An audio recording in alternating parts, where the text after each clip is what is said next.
Hello, everyone, and welcome back to Soft Stories.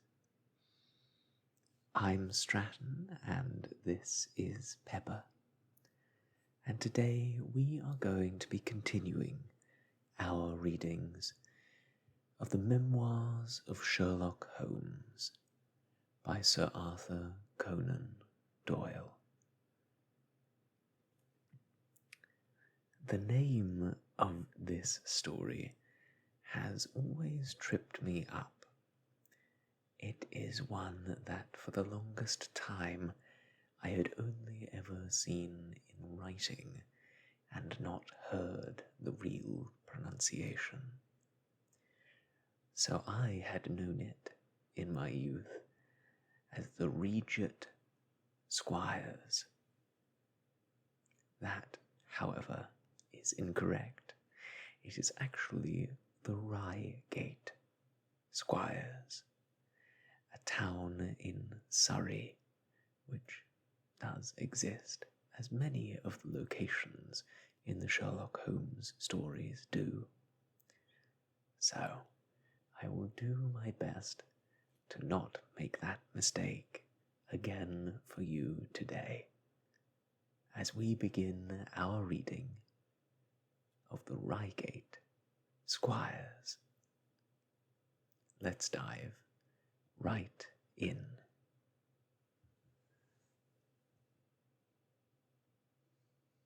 It was some time before the health of my friend, Mr. Sherlock Holmes, recovered from the strain caused by his immense exertions in the spring of '87. The whole question of the Netherland-Sumatra Company and of the colossal schemes of Baron Maupertuis is too recent in the minds of the public and too intimately concerned with politics and finance to be fitting subjects for this series of sketches. It led, however, in an indirect fashion, to a singular and complex problem, which gave my friend an opportunity of demonstrating the value of a fresh weapon among the many with which he waged his lifelong battle against crime. On referring to my notes, I see that it was upon the 14th of April that I received a telegram from Lyon, which informed me that Holmes was lying ill in the Hotel Dulong. Within 24 hours I was in his sick room, and was relieved to find that there was nothing formidable in his symptoms. Even his iron constitution, however, had broken down under the strain of an investigation which had extended over 2 months, during which period he had never worked less than 15 hours a day, and had, more than once, as he assured me, kept to his task for 5 days at a stretch. The triumphant issue of his labours could not save him from reaction after so terrible an exertion, and at a time when Europe was ringing with his name, and when his room was literally ankle-deep with congratulatory telegrams, I found him a prey to the blackest depression. Even the knowledge that he had succeeded where the police of 3 countries had failed, and that he had outmanoeuvred at every point the most accomplished swindler in Europe, was insufficient to rouse him from his nervous prostration. 3 days later, we were back in Baker Street together, but it was evident that my friend would be much the better for a change, and the thought of a week of springtime in the country was full of attractions to me also. My old friend, Colonel Hayter, who had come under my professional care in Afghanistan, had now taken a house near Reigate in Surrey, and had frequently asked me to come down to him upon a visit.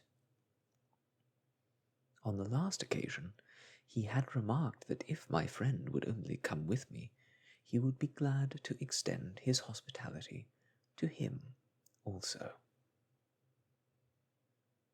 A little diplomacy was needed, but when Holmes understood that the establishment was a bachelor one, and that he would be allowed the fullest freedom, he fell in with my plans, and a week after our return from Lyons, we were under the Colonel's roof.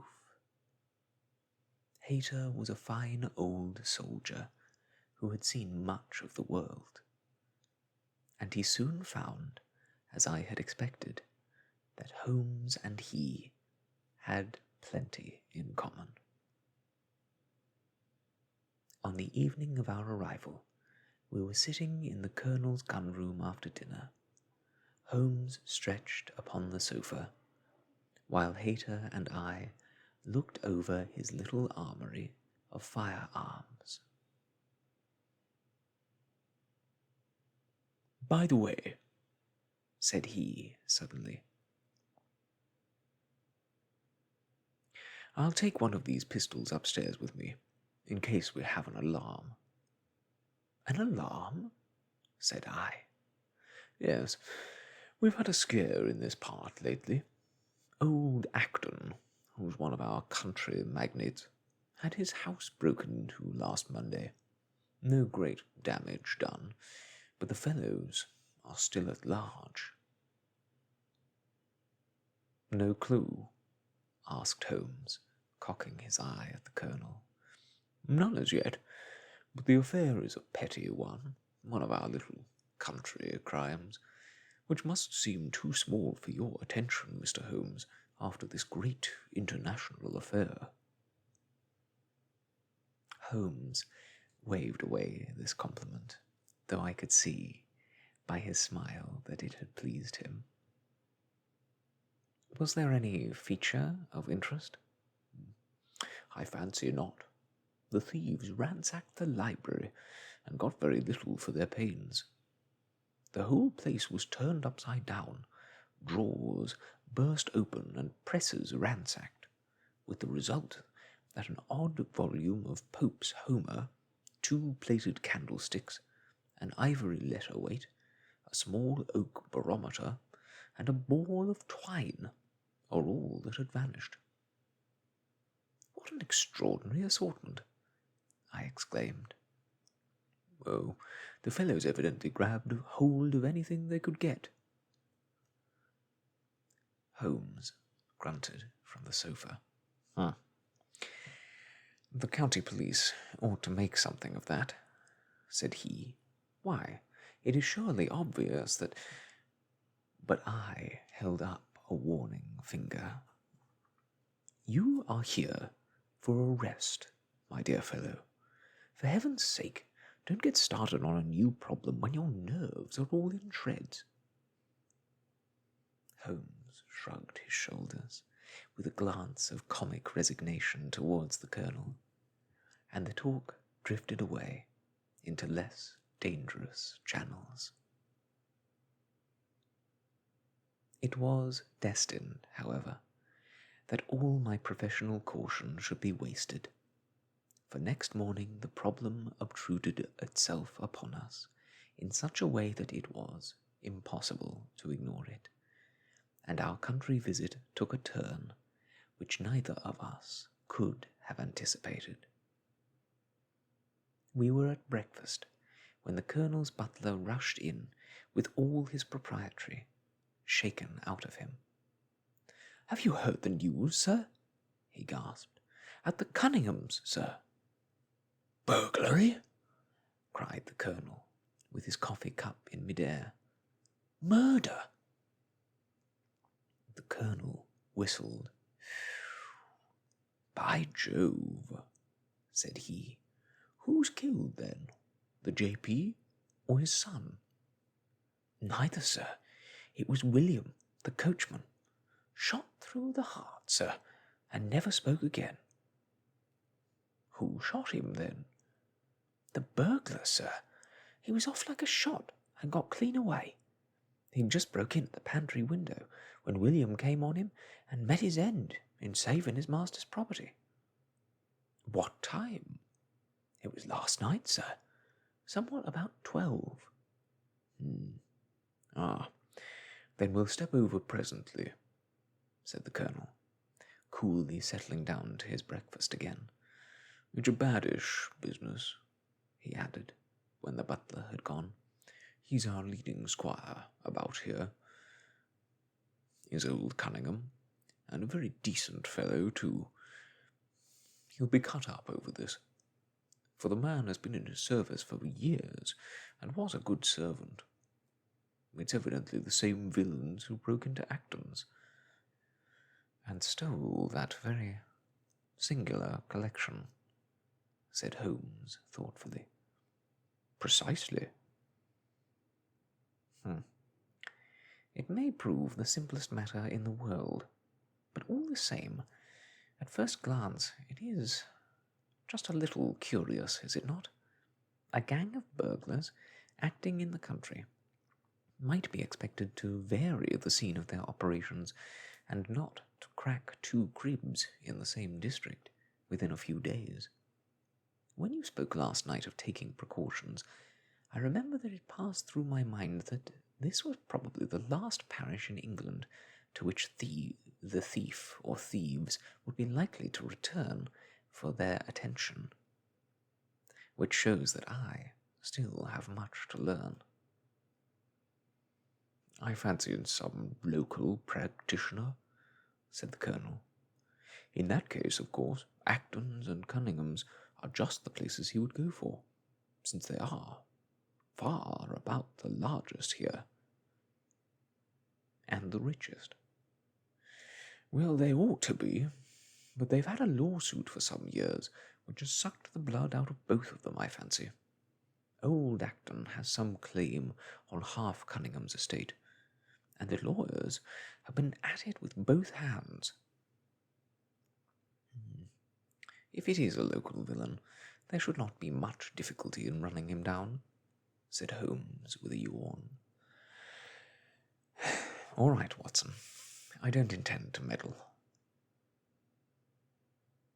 Inspector Forrester, sir, said the butler, throwing open the door. The official, a smart, keen-faced young fellow, stepped into the room. Good morning, Colonel, said he. I hope I don't intrude, but we hear that Mr. Holmes of Baker Street is here. The colonel waved his hand towards my friend, and the inspector bowed. We thought that perhaps you would care to step across, Mr. Holmes. The fates are against you, Watson, said he, laughing. We were chatting about the matter when you came in, Inspector. Perhaps you can let us have a few details. As he leaned back in his chair, in the familiar attitude, I knew that the case was hopeless. We had no clue in the Acton affair, but here we have plenty to go on, and there is no doubt that it's the same party in each case. The man was seen. Ah, yes, sir, but he was off like a deer after the shot that killed the poor William Kirwan was fired. Mr. Cunningham saw him from the bedroom window, and Mr. Alec Cunningham saw him from the back passage. It was 11:45 when the alarm broke out. Mr. Cunningham had just gone into bed, and Mr. Alec was smoking a pipe in his dressing gown. They both heard William, the coachman, calling for help, and Mr. Alec, he ran down to see what was the matter. The back door was open, and as he came to the foot of the stairs, he saw 2 men wrestling together outside. One of them fired a shot, the other dropped, and the murderer rushed across the garden and over the hedge. Mr. Cunningham, looking out of his bedroom window, saw the fellow as he gained the road, but lost sight of him at once. Mr. Alec stopped to see if he could help the dying man, and so the villain got clean away. Beyond the fact that he was a middle-sized man, and dressed in some dark stuff, we have no personal clue, but we are making energetic inquiries, and if he's a stranger, we shall soon find him out. What was this William doing there? Did he say anything before he died? Not a word. He lives at the lodge with his mother, and as he was a very faithful fellow, we imagine that he walked up to the house with the intention of seeing that all was right there. Of course, this Acton business has put everyone on their guard. The robber must have just burst open the door. The lock has been forced. When William came upon him. Did William say anything to his mother before going out? She's very old and deaf. We can get no information from her. The shock has made her half-witted, but I understand that she was never very bright. There is one very important circumstance, however. Look at this. He took a small piece of torn paper from a notebook and spread it out upon his knee. This was found between the finger and thumb of the dead man. It appears to be a fragment torn from a larger sheet. You will observe that the hour mentioned upon it is the very time at which the poor fellow met his fate. You see that his murderer might have torn the rest of the sheet from him, or he might have taken this fragment from the murderer. It reads almost as though it were an appointment. Holmes took up the scrap of paper, a facsimile of which is here reproduced. At 11:45, learn what may be. Presuming that it is an appointment, continued the inspector, it is, of course, a conceivable theory that this William Kirwan, though he had the reputation of being an honest man, may have been in league with the thief. He may have met him there, may even have helped him to break in the door, and then they may have fallen out between themselves. This writing is of extraordinary interest, said Holmes, who had been examining it with intense concentration. These are much deeper waters than I had thought. He sank his head upon his hands, while the inspector smiled at the effect which his case had put upon the famous London specialist. Your last remark, said Holmes presently, as to the possibility of there being an understanding between the burglar and the servant, and this being a note of appointment from one to the other, is an ingenious and not entirely impossible supposition. But this writing opens up. He sank his head into his hands again, and remained for some minutes in the deepest thought. When he raised his face again, I was surprised to see that his cheek was tinged with colour, and his eyes as bright as before the illness. He sprang to his feet with all his old energy.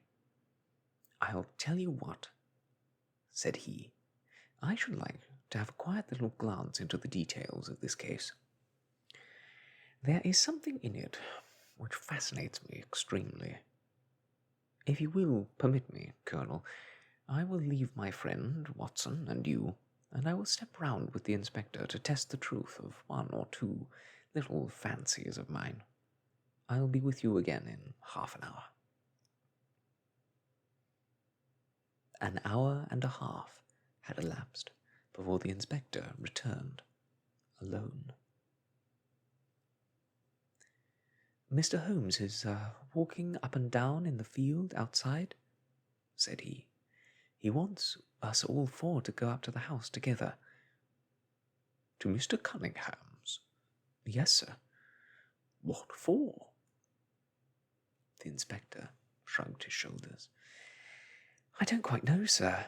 Between ourselves, I think Mr. Holmes has not quite got over his illness yet.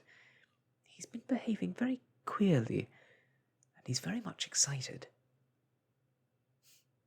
I don't think you need alarm yourself, said I. I have usually found that there was some method in his madness.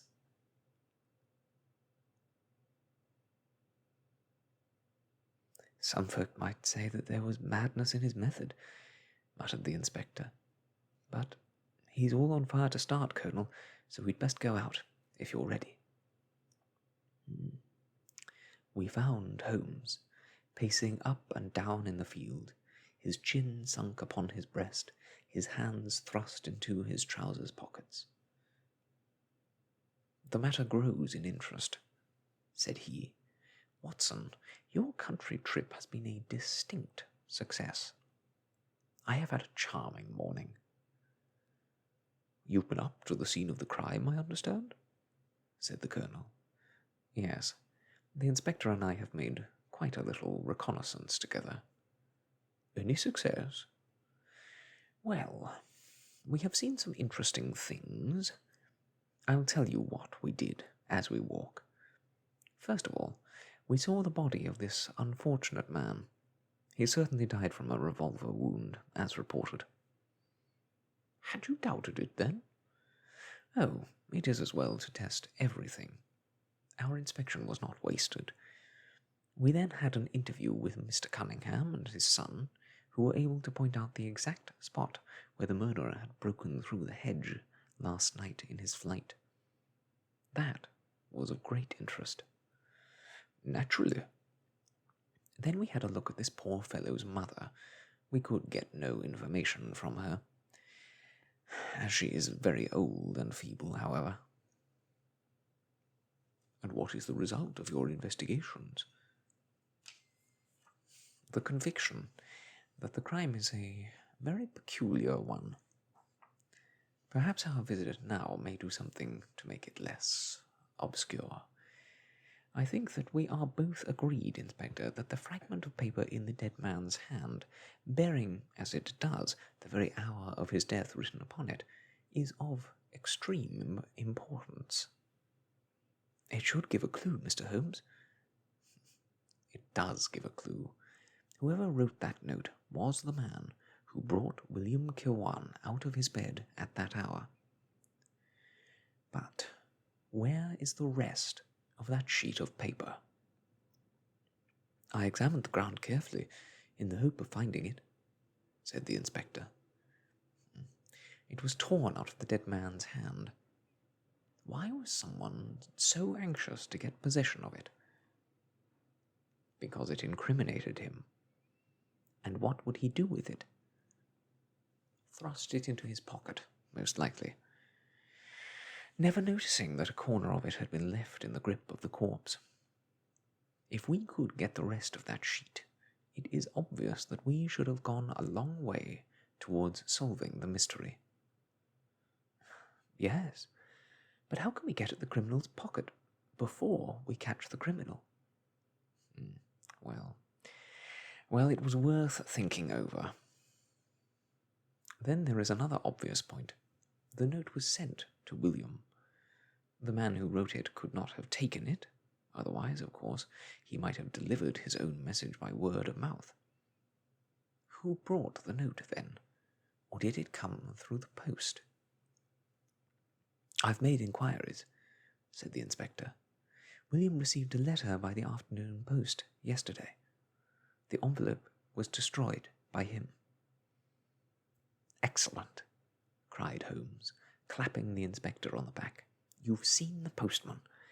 Oh, it's a pleasure to work with you. Well, here is the lodge, and if you'll come up, Colonel, I will show you the scene of the crime. We passed the pretty cottage where the murdered man had lived. and walked up an oak-lined avenue to the fine old Queen Anne house, which bears the date of Malplaquet upon the lintel of the door. Holmes and the inspector led us round it until we came to the side gate, which is separated by a stretch of garden from the hedge which lines the road. A constable was standing at the kitchen door. "Throw the door open, officer," said Holmes. Now, it was on those stairs that young Mr. Cunningham stood and saw the two men struggling, just where we are. Old Mr. Cunningham was at that window, the second on the left, and he saw the fellow get away, just to the left of that bush. So did the son. They are both sure of it on account of the bush. Then Mr. Alec ran out and knelt beside the wounded man. The ground is very hard, you see, and there are no marks to guide us. As he spoke, two men came down the garden path from round the angle of the house. The one was an elderly man, with a strong, deep-lined, heavy-eyed face. The other a dashing young fellow, whose bright, smiling expression and showy dress were in strange contrast with the business which had brought us there. "Still at it, then?" he said to Holmes. "I thought you Londoners were never at fault. You don't seem to be so very quick after all." "Ah, you must give us a little time," said Holmes, good-humouredly. "You'll want it," said young Alec Cunningham. "Why, I don't see that we have any clue at all." "There's only one," answered the inspector. "We thought that if we could only find— Oh, good heavens! Mr. Holmes, what is the matter?" My poor friend's face had suddenly assumed the most dreadful expression. His eyes rolled upwards, his features writhed in agony, and with a suppressed groan he dropped on his face upon the ground. Horrified at the suddenness and severity of the attack, we carried him into the kitchen, where he lay back in a large chair and breathed heavily for some minutes. Finally, with a shamefaced apology for his weakness, he rose once more. "Watson would tell you that I have only just recovered from a severe illness," he explained. "I am liable to these sudden nervous attacks." "Shall I send you home in my trap?" asked old Cunningham. "Well, since I am here, there is one point on which I should like to feel sure. We can very easily verify it." "What is it?" "Well, it seems to me that it is just possible that after the arrival of this poor fellow William, that it was not before, but after the entrance of the burglar into the house. You appear to take it for granted that although the door was forced, the robber never got in." "I fancy that is quite obvious," said Mr. Cunningham, gravely. "Why, my son Alec had not yet gone to bed, and he would certainly have heard anyone moving about." "Where was he sitting?" "I was sitting smoking in my dressing-room." "Which window is that?" "The last on the left, next to my father's." "Both your lamps were lit, of course?" "Undoubtedly."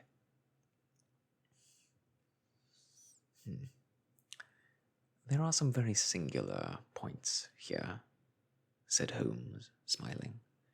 "Is it not extraordinary that a burglar, and a burglar who had some previous experience, should deliberately break into a house at a time when he could see from the lights that two of the family were still afoot?" "He must have been a cool hand." "Well, of course, if the case were not an odd one, We should not have been driven to ask you for an explanation, said young Master Alec. But as to your ideas that the man had robbed the house before William tackled him, I think it's a most absurd notion. Shouldn't we have found the place, disarranged, and missed the things which he had taken? It depends on what the things were, said Holmes. You must remember that we are dealing with a burglar who is a very peculiar fellow, and who appears to work on lines of his own. Look, for example, at the queer lot of things which he took from Acton's. What was it? A ball of string, a letter weight, and I don't know what other odds and ends. Well, we are quite in your hands, Mr. Holmes, said old Cunningham. Anything which you or the inspector may suggest will most certainly be done. In the first place, said Holmes, I should like you to offer a reward. Coming from yourself, for the officials may take a little time before they would agree upon the sum, and these things cannot be done too promptly. I have jotted down the form here, if you would not mind signing it. £50 was quite enough, I thought. I would willingly give 500, said the J.P., taking the slip of paper and the pencil which Holmes handed to him. This is not quite correct, however, he added, glancing over the document. I wrote it rather hurriedly. You see, you begin, whereas at about 1:45 on Tuesday morning an attempt was made, and so on. It was at 11:45, as a matter of fact. I was pained at the mistake, for I knew how keenly Holmes would feel any slip of the kind. It was his specialty to be accurate as to fact, but his recent illness had shaken him, and this one little incident was enough to show me that he was still far from being himself. He was obviously embarrassed for an instant, while the inspector raised his eyebrows, and Alec Cunningham burst into a laugh.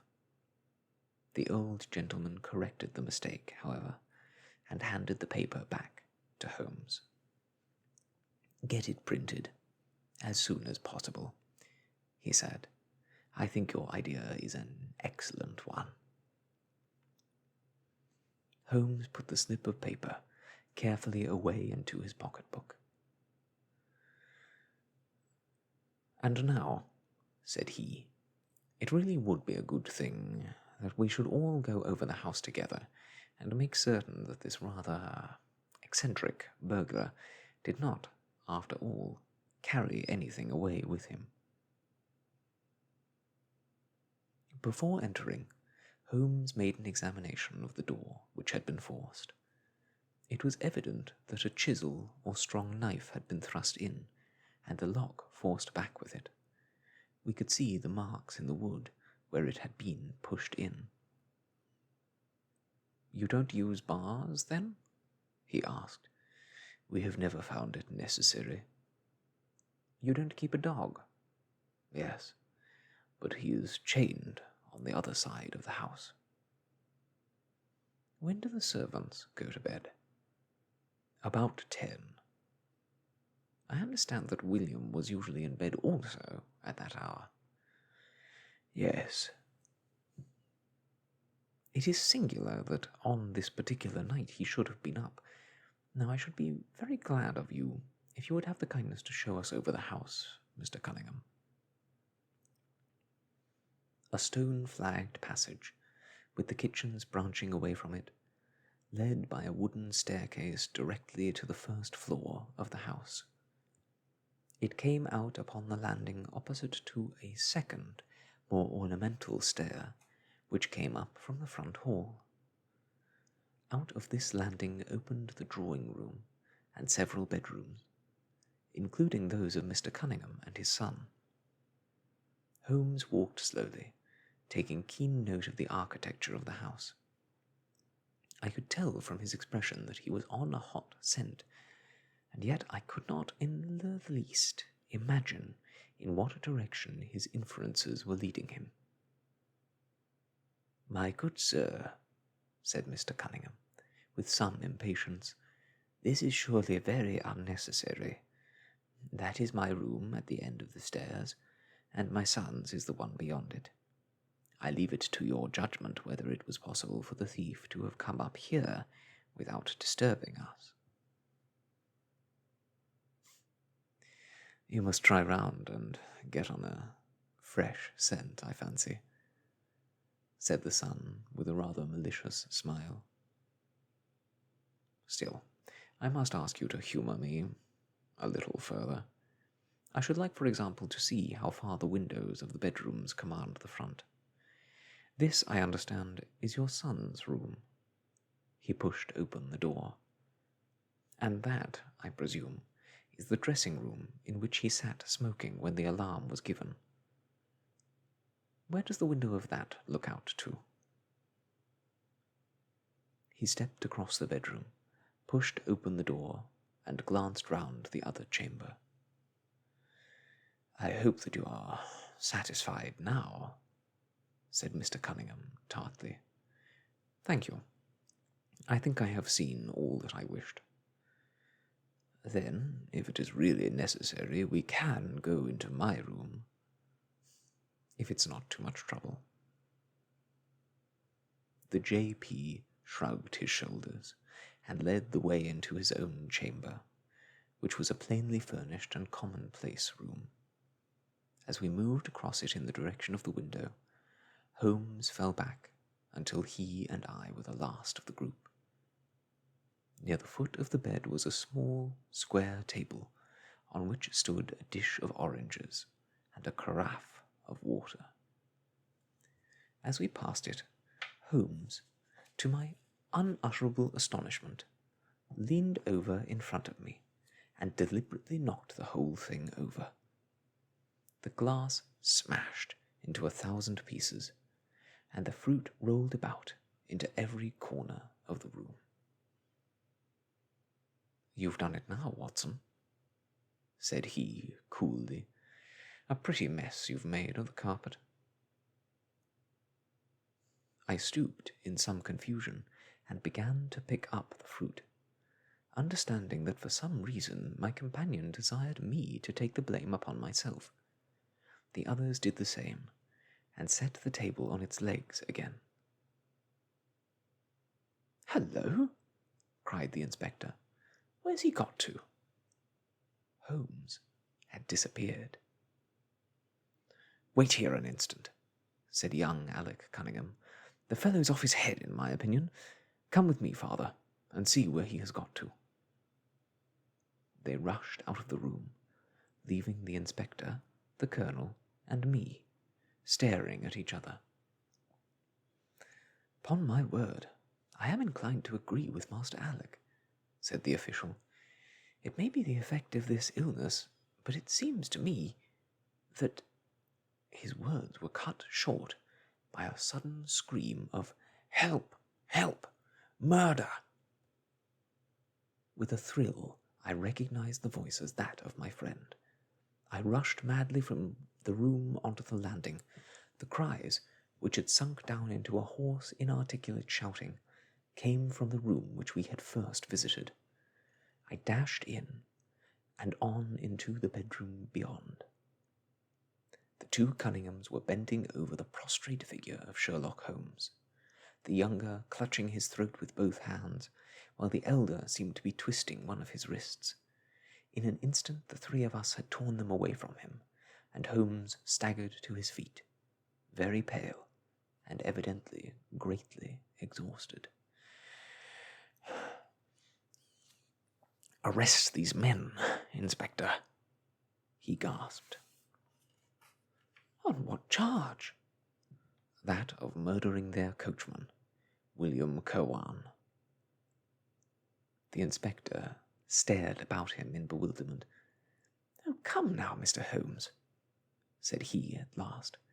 "I'm sure you don't really mean to—" "Tut, man, look at their faces," cried Holmes curtly.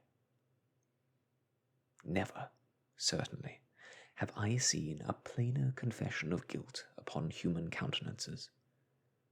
The older man seemed numbed and dazed, with a heavy, sullen expression upon his strongly marked face.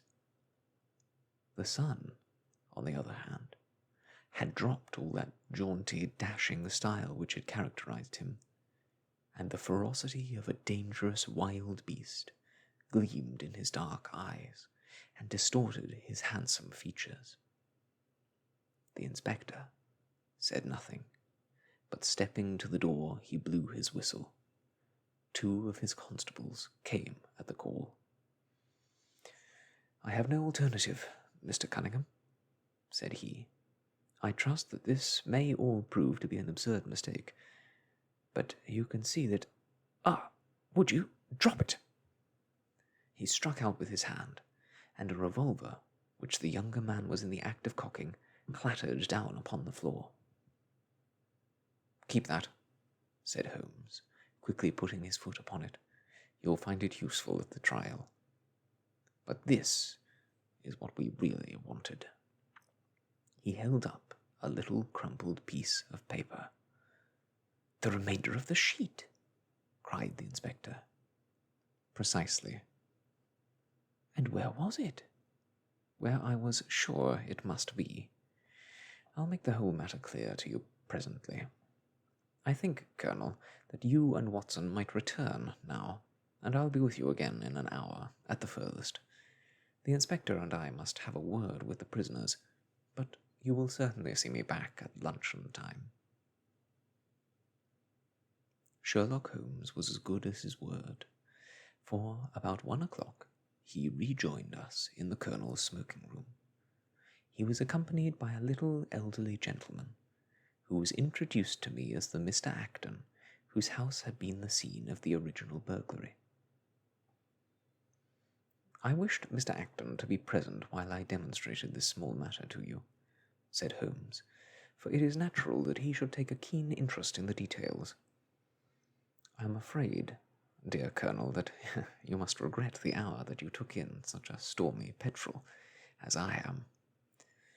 "On the contrary," answered the Colonel warmly, "I consider it the greatest privilege to have been permitted to study your methods of working. I confess that they quite surpass my expectations, and that I am utterly unable to account for your result. I have not yet seen the vestige of a clue."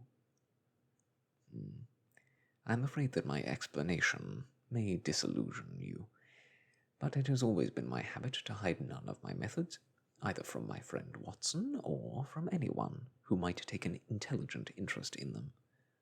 But first, as I am rather shaken by the knocking about which I had in the dressing-room, I think I shall help myself to a dash of your brandy, Colonel. My strength has been rather tried of late." "I trust you had no more of those nervous attacks." Sherlock Holmes laughed heartily. "We will come to that in turn," said he. "I will lay an account of the case before you in its due order, showing you the various points which guided me in my decision. Pray, interrupt me if there is any inference which is not perfectly clear to you. It is of the highest importance in the art of detection to be able to recognize out of a number of facts which are incidental and which are vital.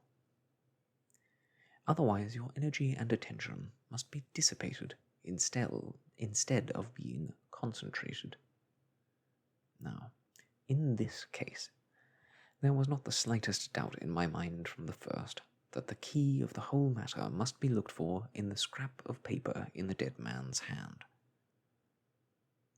Before going into this, I would draw your attention to the fact that if Alec Cunningham's narrative was correct, and if the assailant, after shooting William Kirwan, had instantly fled, then it obviously could not be he who tore the paper from the dead man's hand. But if it was not he, it must have been Alec Cunningham himself, for by the time that the old man had descended, several servants were upon the scene. The point is a simple one, but the inspector had overlooked it, because he started with the supposition that these county magnates had nothing to do with the matter. Now, I make a point of never having any prejudices, and of following docilely wherever fact may lead me, and so in the very first stage of the investigation I found myself looking a little askance at the part which had been played by Mr. Alec Cunningham. And now I made a very careful examination of the corner of paper which the inspector had submitted to us. It was at once clear to me that it formed part of a very remarkable document. Here it is. Do you not now observe something very suggestive about it? It has a very irregular look, said the colonel. My dear sir, cried Holmes, there cannot be the least doubt in the world that it has been written by two persons doing alternate words. When I draw your attention to the strong T's of at and to, and ask you to compare them with the weak ones of quarter and 12, you will instantly recognize the fact. A very brief analysis of these 4 words would enable you to say with the utmost confidence that the learn and the maybe are written in the stronger hand, and the what in the weaker. By Jove, it's as clear as day, cried the colonel. Why on earth should 2 men write a letter in such a fashion? Obviously the business was a bad one, and one of the men who distrusted the other was determined that whatever was done, each should have an equal hand in it. Now, of the 2 men, it is clear that the one who wrote the at and to was the ringleader. How do you get at that? We might deduce it from the mere character of the one hand as compared with the other, but we have more assured reasons than that for supposing it. If you examine this scrap with attention, you will come to the conclusion that the man with the stronger hand wrote all his words first, leaving blanks for the other to fill up. These blanks were not always sufficient, and you can see that the second man had to squeeze to fit his quarter in between the at and the to, showing that the latter were already written.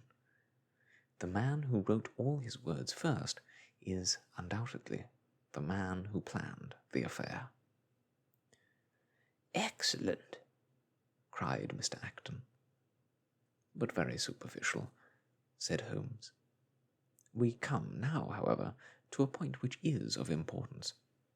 You may not be aware that the deduction of a man's age from his writing is one which has been brought to considerable accuracy by experts.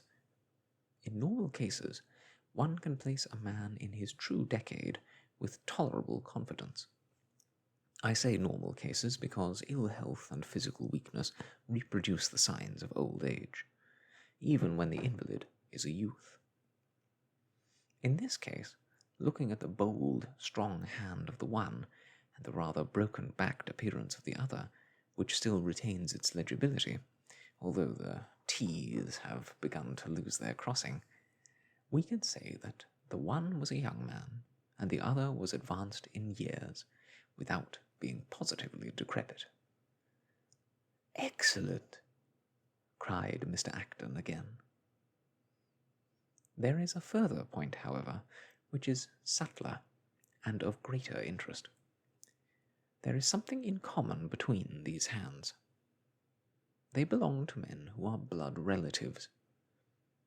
It may be most obvious to you in the Greek E's, but to me there are many small points which indicate the same thing.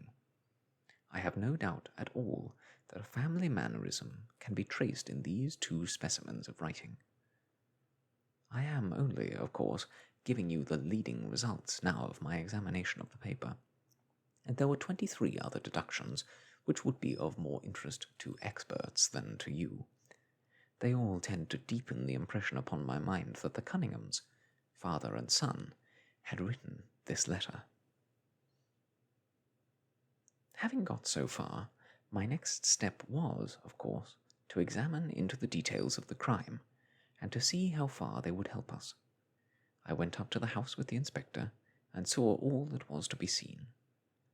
The wound upon the dead man was, as I was able to determine with absolute confidence, fired from a revolver at the distance of something over 4 yards. There was no powder blacking on the clothes. Evidently, therefore, Alec Cunningham had lied when he said that the 2 men were struggling when the shot was fired. Again, both father and son agreed as to the place where the man escaped into the road. At that point, however, as it happens, there's a broadish ditch, moist at the bottom. As there were no indications of boot marks about this ditch, I was absolutely sure not only that the Cunninghams had lied again, but that there had never been any unknown man upon the scene at all. And now I have to consider the motive of this singular crime. To get at this, I endeavoured first of all to solve the reason of the original burglary at Mr. Acton's. I understood from something which the Colonel told us that a lawsuit had been going on between you, Mr. Acton, and the Cunninghams. Of course, it instantly occurred to me that they had broken into your library with the intention of getting at some document which might be of importance in the case. "Precisely so," said Mr. Acton. "There can be no possible doubt as to their intentions. I have the clearest claim upon half of their present estate, and if they could have found a single paper, which fortunately was in my strong box at my solicitor's, they would undoubtedly have crippled our case." "There you are," said Holmes, smiling. "It was a dangerous, reckless affair, an attempt in which I seem to trace the influence of young Alec. Having found nothing, they tried to divert suspicion by making it appear to be an ordinary burglary, to which end they carried off whatever they could lay their hands upon. That is all clear enough, but there was much that was still obscure. What I wanted, above all, was to get to the missing part of that note. I was certain that Alec had torn it out of the dead man's hand, and almost certain that he must have thrust it into the pocket of his dressing gown. Where else could he have put it? The only question was whether it was still there. It was worth an effort to find out, and for that object we all went up to the house. The Cunninghams joined us, as you doubtless remember, outside the kitchen door. It was, of course, of the very first importance that they should not be reminded of the existence of this paper, otherwise they would, naturally, destroy it without delay. The inspector was about to tell them the importance which we attached to it when, by the luckiest chance in the world, I tumbled down in a sort of fit, and so changed the conversation. "Good heavens!" cried the Colonel, laughing. "Do you mean to say all our sympathy was wasted, and your fit an imposture?" "Speaking professionally, it was admirably done," cried I, looking in amazement at this man who was for ever confounding me with some new phase of his astuteness. "It is an art which is often useful," said he. "When I recovered, I managed, by a device which had perhaps some little merit of ingenuity, to get old Cunningham to write the word 12, so that I might compare it with the 12 upon the paper." "Oh, what an ass I've been!" I exclaimed. "I could see that you were commiserating with me over my weakness," said Holmes, laughing. "I was sorry to cause you the sympathetic pain which I knew you felt." We then went upstairs together, and having entered the room and seen the dressing-gown hanging up behind the door, I contrived, by upsetting a table to engage their attention for the moment, and slipped back to examine the pockets. I had hardly got the paper, however, which was, as I expected, in one of them, when the 2 Cunninghams were on me. and would, I verily believe, have murdered me then and there but for your prompt and friendly aid. As it is, I feel that young man's grip upon my throat now, and the father has twisted my wrist round in the effort to get the paper out of my hand. They saw that I must know all about it, you see, and the sudden change from absolute security to complete despair made them perfectly desperate. I had a little talk with old Cunningham afterwards as to the motive of the crime. He was tractable enough, though his son was a perfect demon, ready to blow out his own or anybody else's brains if he could have got to his revolver. When Cunningham saw that the case against him was so strong, he lost all heart and made a clean breast of everything. It seems that William had secretly followed his two masters on the night when they made their raid upon Mr. Acton's, and having thus got them into his power, proceeded under threats of exposure to levy heavy threats of blackmail against them. Mr. Alec, however, was a dangerous man to play games of that sort with. It was a stroke of positive genius on his part to see in the burglary case, which was convulsing the countryside, an opportunity of plausibly getting rid of the man whom he feared. William was decoyed up and shot, and had they only got the whole of the note and paid a little more attention to detail in their accessories, it is very possible that suspicion might never have been aroused. "And the note?" I asked. Sherlock Holmes placed the subjoined paper before us. "If you will only come out at 11:45 to the East Gate, you will learn what will very much surprise you, and may be of the greatest service to you, and also to Annie Morrison, but say nothing to anyone upon the matter." "It is very much the sort of thing that I expected," said he. Of course, we do not yet know what the relations may have been between Alec Cunningham, William Kirwan, and Annie Morrison. The result shows that the trap was skilfully baited. I am sure that you cannot fail to be delighted with the traces of heredity shown in the P's and in the tails of the G's. The absence of the I dots in the old man's writing is also most characteristic. Watson, I think that our quiet rest in the country has been a distinct success, and I shall certainly return, much invigorated, to Baker Street tomorrow.